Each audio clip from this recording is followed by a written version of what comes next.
Bonjour tout le monde et bienvenue dans cette nouvelle vidéo. Nous allons traiter l'exercice 4 du bac Maths 2020 en France Métropole qui porte sur les suites numériques, notamment des suites de type UN égale à f de n. Donc c'est une fonction de n appartenant à grand N. Donc nous verrons comment est-ce qu'on calcule les termes d'une suite, d'une part avec la calculatrice, d'autre part avec un algorithme proposé par l'énoncé de l'exercice. Ensuite, nous étudierons le sens de variation d'une suite. Nous verrons si c'est une suite décroissante ou croissante. Nous appliquerons le raisonnement par récurrence au moment donné de l'exercice. Et enfin, nous allons voir les sommes et produits des termes d'une suite, puis l'utilisation du logarithme népérien dans la dernière question de l'exercice.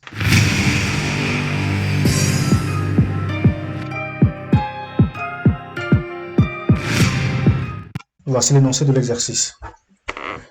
On considère la suite UN définie pour tout entier naturel non nul n, dont petit n appartient à grand N étoile, par UN égale à n facteur de n plus 2 divisé par n plus 1, le tout au carré. La suite UN est définie par, la suite Vn est définie par V1 égale à U1, V2 égale à U1 fois U2, et pour tout entier naturel n supérieur égal à 3, Vn c'est égal à U1 fois U2 fois jusqu'à UN, qui est encore égal à Vn moins 1 fois UN. Donc, quel que soit n strictement non supérieur ou égal à 3. Bien, question 1. Vérifier que l'on a V2 égal à 2 sur 3, puis calculer V3. Déjà, V1, c'est égal à U1, c'est donc égal à quoi? 1 facteur de 1 plus 2, tout divisé par n, donc n qui est 1 plus 1, le tout au carré. Ce qui nous fait donc 3 sur 4, ça c'est V1. V2, c'est égal à V1. Alors, attention. V2, c'est égal à V1 fois U2, ou bien U1 fois U2. Donc, V1 fois U2, qui nous fait donc 3 sur 4 fois U2. U2, c'est 2 facteurs de 2 plus 2, le tout divisé par 2 plus 1, le tout au carré. Ce qui nous fait donc 3 sur 4 fois 15 sur 16. Non, fois 8 plutôt. Il n'y a pas de 15 ici, fois 8 sur 9. Ce qui est donc égal à, en simplifiant, 8 et 4, 3 et 9, 2 sur 3. Eh bien, c'est ce qu'il fallait démontrer. Donc, c'est la première partie de la question. Ensuite, calculer V3. V3, c'est donc égal à V2 fois U3, ce qui nous fait donc 2 tiers fois U3, qui fait 3 facteurs de 3 plus 2, le tout divisé par 3 plus 1, le tout carré. Donc, ça fait 2 tiers fois 3 plus 2, 5 fois 3, 15, voilà, sur 16. Après simplification, nous obtenons donc 5 sur 8. Et donc, voici le calcul demandé. Question 2.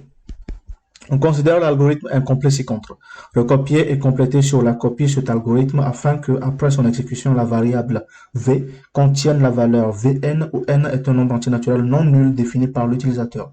Aucune justification n'est attendue. Donc, l'algorithme, le point, l'on nous dit, premier point, à v, on associe la valeur 1. 2, pour i variant de 1 à n, donc troisième ligne, on associe à u tout simplement sa formule, puisque c'est i qui est la variable, nous allons donc i facteur de i plus 2, le tout divisé par i plus 1, tout au carré. Tout ce qu'il fallait mettre. Quatrième ligne, eh bien à v on associe quelle valeur? On associe la valeur v fois u, parce que nous savons que Vn, c'est quoi? C'est Vn moins 1 fois Un. Et dernière ligne, c'est pour finir, donc fin pour. Voici donc comment est-ce qu'il fallait remplir l'algorithme. Question 3, petit a. Montrer que pour tout entier naturel non nul, n, Un est égal à 1 moins 1 sur n plus 1 le tout au carré. Déjà, Un, d'après l'énoncé, c'est égal à n facteur de n plus 2, le tout divisé par n plus 1, le tout au carré. Nous allons développer le numérateur et le dénominateur séparément. Nous allons donc n au carré plus 2 au numérateur Et au dénominateur, nous aurons n au carré plus 2n plus 1. Au numérateur, on peut rajouter 1 et soustraire moins 1. Ça ne changera rien du tout parce que 1 moins 1, ça fait 0. Nous aurons donc n au carré plus 2. Je vais l'écrire à la ligne. Nous aurons donc n au carré plus 2n, tant pour moi, plus 2n plus 1, divisé par n au carré plus 2n plus 1, moins 1 sur n au carré plus 2n plus 1. Et donc, la première fraction se simplifie. Nous aurons donc 1 moins 1 sur n au carré plus 2n plus 1. Puisque n au carré plus 2n plus 1, c'est quoi? C'est n plus 1 le tout au carré. Eh bien, nous obtenons donc un qui est égal à 1 moins 1 sur n plus 1 le tout au carré. C'est ce que l'énoncé nous a demandé de montrer. Donc, C, Q, F, D. Question B. Montre que pour tout entier naturel non nul, n 0 strictement inférieur à un strictement inférieur à 1. Bien. Nous savons que un c'est égal à quoi? N facteur de n plus 2, le tout divisé par n plus 1, le tout au carré. Nous savons que n est différent de 0, donc quelle que soit la valeur de n, tout ça c'est positif. Voilà, parce que ce n'est que la somme et le rapport de termes positifs. Bien. Donc, ce qui veut dire que quoi? N strictement supérieur à 0. Donc, n plus 1 strictement supérieur à 1. Ce qui veut dire que n plus 1, le tout au carré, est strictement supérieur à 1 également. Lorsqu'on inverse cette égalité, nous obtenons 1 sur... Bon, alors, nous obtenons 1 sur n plus 1, le tout au carré, qui sera inférieur à 1 tout simplement. En multipliant le tout par le signe moins, nous obtenons donc moins 1 qui est inférieur à moins 1 sur n plus 1 le tout au carré. À ce niveau, et ayant que des nombres négatifs, eh bien tout ça c'est comment? C'est inférieur à 0 tout simplement. Donc en ajoutant plus 1 à cette inégalité, nous aurons donc 1 moins 1 qui est inférieur à 1 moins 1 sur n plus 1 le tout au carré, qui est inférieur à quoi? À 0 plus 1. Ainsi donc, nous obtenons quoi? 0 qui est inférieur à 1 moins 1 sur n plus 1 le tout au carré qui est inférieur à 1. Ce terme c'est un, ce qui veut tout simplement dire que 0 est inférieur ou égal à un, inférieur, pas inférieur ou égal, inférieur strictement à un, strictement inférieur à 1. Ça, c'est ce qu'il fallait démontrer. Question 4, petit a. Montrer que la suite Vn est décroissante. Alors, on peut dire qu'il n'y a rien de plus simple que ça. Parce que nous savons que Vn plus 1, comme l'énoncé nous a permis de le démontrer, c'est quoi? Vn fois Un plus 1, d'après la formule donnée dans l'énoncé. Vn, nous avons sa formule. Un plus 1, nous avons son encadrement. Puisque, donc point virgule ici, puisque 0 inférieur à Un, inférieur à 1, alors c'est que 0 est aussi inférieur à Un plus 1, qui est aussi inférieur à 1. Vn étant le produit des termes de la suite Un, donc Vn est positif. En multipliant cette inégalité par Vn, nous obtenons 0 fois Vn qui est inférieur à Vn fois Un plus 1 qui est inférieur à Vn fois 1. Ce qui nous donne donc 0 qui est inférieur à Vn fois Un plus 1 qui est inférieur à Vn. Vn fois Un plus 1, c'est tout simplement Vn plus 1. Nous obtenons ainsi 0 qui est inférieur à Vn plus 1 qui est inférieur à Vn. Ça veut dire que d'une part, Vn plus 1 est inférieur à Vn. Donc, la suite Vn est décroissante. D'autre part, puisque Vn est supérieur à 0, donc puisque Vn est supérieur à Vn plus 1 supérieur à 0, c'est que la suite Vn est minorée. Donc, ce qu'on nous a demandé de démontrer, c'est juste la décroissante. On peut donc s'arrêter là. Question B. Justifier que la suite Vn est convergente. On ne demande pas de calculer sa limite. Donc, d'après la question précédente, notamment la question 4a, j'ai déduit que Vn est décroissante, mais également que cette suite est minorée. Donc, on sait, puisque Vn est décroissante et minorée, d'après le principe de convergence ou bien le théorème de convergence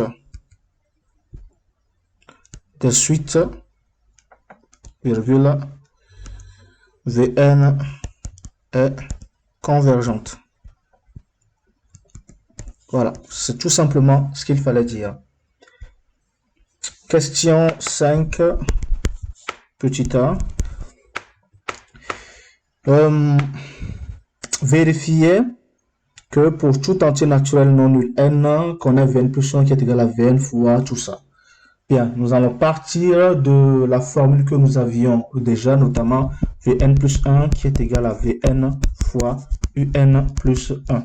Ça fait donc Vn fois, en utilisant la formule de Un pour avoir Un plus 1, nous aurons donc N plus 1, facteur de N plus 1 plus 2, le tout divisé par N plus 1, le tout au carré.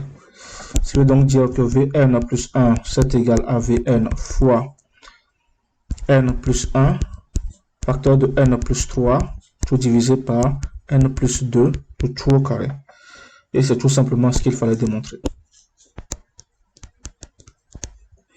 Question B.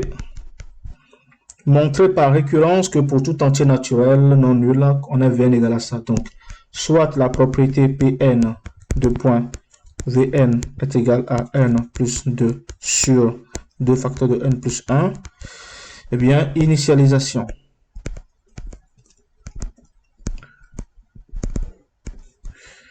Pour n est égal à 1, V1 est égal à 1 plus 2 sur 2 facteurs de 1 plus 1, qui est égal à 3 sur 4, qui est égal à U1.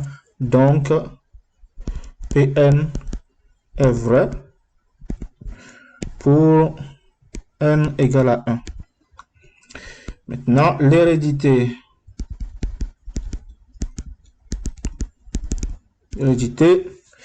Pour cela, on suppose que Pn est vrai et on montre et montrons que Pn plus 1 l'est également.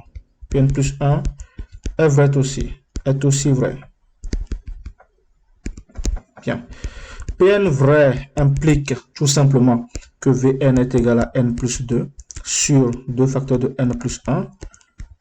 Or, nous savons déjà par les questions précédentes et l'énoncé précédente, nous savons tout simplement que Vn plus 1 c'est égal à Vn fois n plus 1 facteur de n plus 3 sur n plus 2 le tout au carré.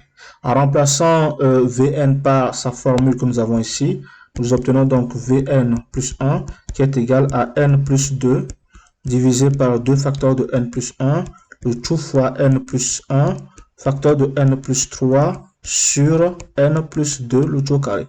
On simplifie par n plus 2 et n plus 2 ici, ensuite par n plus 1 et n plus 1, ce qui nous permet d'obtenir Vn plus 1, qui est tout simplement égal à n plus 3, divisé par 2 facteurs de n plus 2. Ceci peut être réécrit sous la forme de n plus 1 plus 2, divisé par 2 facteurs de n plus 1 plus 1. Ainsi, nous retrouvons la forme Vn égale à n plus 2 sur 2 facteurs de n plus 1. Ceci confirme que quoi? Que Pn plus 1 est vrai aussi. Conclusion.